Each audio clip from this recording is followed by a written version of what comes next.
Hello, this is Tom Seigel, Superintendent of the Bethel School District. Since the last video, the governor has decided that all schools throughout the entire state will end on the 19th of June, which was our actually scheduled last day of school.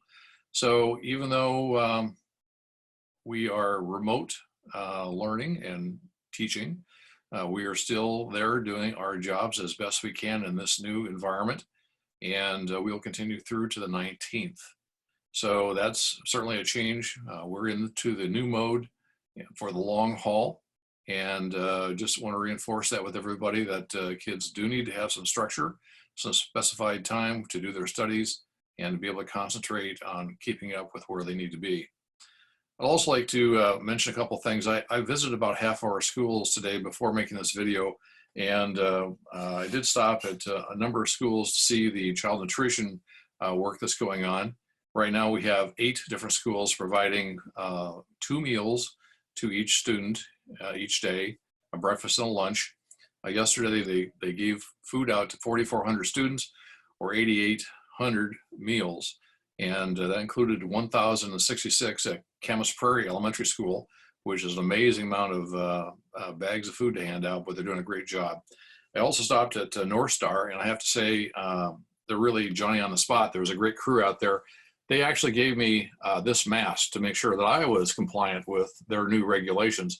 I don't know how well you can see that, but this is actually a handmade mask.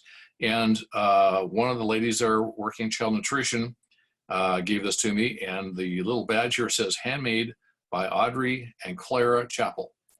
So I just want to say thank you, Audrey and Clara. There's a little name tag, or the maker's mark on it. I will wear this with great pride, and I'm not going to take the tag off. I'm going to leave it on there, so anybody wants to know who made this, I'll have the information right there, literally in front of my face. But nice. It's been fun to actually visit the school sites, visit the child nutrition folks, and of course we have other activities going on at our school this week that's very important. First of all, since we are now into the balance of the school year being done remotely, this week we are handing out the iPads to the 3rd, 4th, and 5th grade students. So as the iPads are being passed out, it gives an opportunity, a very short period of time, but gives an opportunity for the teachers and the students to reconnect, even though they are separated by the car window and the door. But it's an opportunity to say hi and encourage them and show them a smile, and give them a virtual hug, I guess maybe is a term, but just a way of reconnecting. And I'm sure the kids are enjoying it. They appreciate that attention. And I certainly know the teachers enjoy seeing the students. Now, one of the problems that doing learning at a distance is creating is that Wi-Fi coverage in the school district is highly variable from location to location. Especially in the southern part of our school district, Wi-Fi coverage is very limited. And as a result, we are having installed on 3 of our schools in the southern tier an external Wi-Fi antenna that will be located at Kapowson Elementary School, Cougar Mountain Middle School, and Roy Elementary, so that a person can drive up to the parking lot and download the information they need for the next day or the next week's assignments, or if they really wanted to, they could sit there in the car in the parking lot and do their work right then and there. It's an attempt to try to make sure that all of our students really do have access electronically, digitally, to the materials and interactions they need to have. Now, in addition, we've ordered hundreds of extra hotspots, and I've given those out to our secondary students. We have a limited number of hotspots left for our elementary students, but we've ordered hundreds of more. So as they become available, and it may take a little bit of time because every school district in the nation is looking for these, so it may be a little while before we get them, but as soon as we get them, we'll make sure you're aware of it and get them to you if you need it. Now, I did mention the child nutrition folks, and I do want to give a shout out also to the bus drivers. We do have about 500 meals that are distributed in certain areas to the bus stop locations because the parents can't get to the school sites to pick the food up themselves. So for those 500 students, I want to thank especially our transportation folks who are maintaining our buses and trucks and keeping everything moving, even though we are not in our normal mode of operation. Along with that, I'd also like to go back again to the tech side of the world.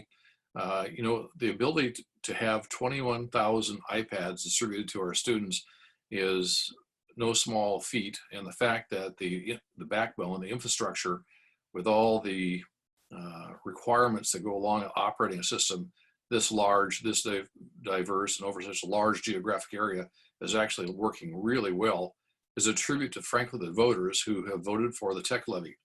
You may remember about 6 years ago, the Tech Levy was passed and it was renewed 4 years later. And as a result of that, we are able to offer this online at a distance learning as a way of continuing our kids to learn, even though we obviously cannot have them in the classroom. So thank you, voters, for having approved the Tech Levy and again renewing it, because we would not be able to do this, that which we're currently doing. And by the way, I mentioned in the previous video, I've talked to folks, and I've talked to more folks about what they think about the online learning. And while they acknowledge it's not perfect, and it's not, there's not going to ever be a substitute for having a teacher in the classroom providing that personal instruction, but this is working very well, and most students are taking advantage of it. So I hope that we come out of this year with a minimal loss, and to the extent possible, maximum learning under some very difficult conditions. One of the interesting things I saw today while driving to many of our schools in the district was the cap and gowns distribution at Spanaway Lake High School.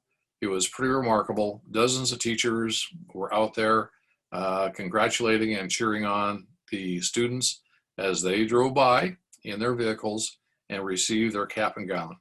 I know that the day previously, Graham-Kapowsin High School had a similar opportunity to distribute caps and gowns, and I think the students really enjoyed the opportunity to see the support from their teachers, and having talked to the teachers, they were really proud to be there to help support their students. I'd also like to especially thank our custodians, who are one of the unsung heroes in keeping us all healthy by ensuring the buildings we're in. Even right now, while we have staff who are doing things such as food service and iPad distribution and caps and gowns distribution, they're still there. They're still taking care of the building, and they're still cleaning up and making sure that the areas are sanitized. So again, thanks to everybody. If I forget to mention you, trust me, I really do think of you. And that's really about it. We are going to weather this storm. We're going to get through to the other side.